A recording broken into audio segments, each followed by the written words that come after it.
Selama ni, kita selalu minta Tuhan bagi kita petunjuk.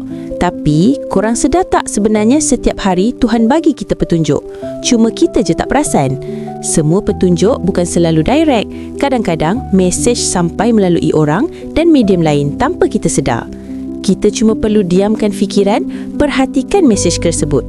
Tak percaya? Cuba korang cek. Pertama, korang start nampak perkataan atau nama yang sama di mana-mana lebih daripada 3 kali tanpa dicari. Contohnya, korang tertanya dan mencari apa kerja yang sesuai. Tiba-tiba ada iklan di surat khabar yang menarik mata korang. Atau ada kawan lama tiba-tiba kontak offer kerja. Kedua, melalui mimpi. Ada orang dapat jawapan semasa dalam mimpi. Mimpi yang kita ingat lepas bangun bukan hanya mainan mimpi, tapi petanda atau mesej. Ramai orang dapat petunjuk jodoh juga dari mimpi. Ketiga, lagu random yang dimainkan. Tiba-tiba dengan lagu yang lama tak dimainkan semasa tengah shopping atau drive kereta.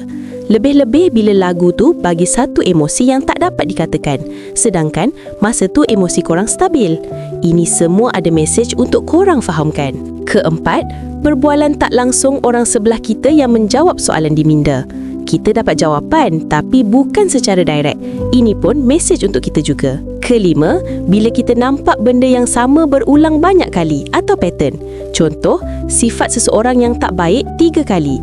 Itu petanda red flag dan kena berhati-hati. Korang ada pengalaman macam ni tak? Korang rasa video ni menarik? Boleh klik subscribe dan like untuk banyak lagi video yang best.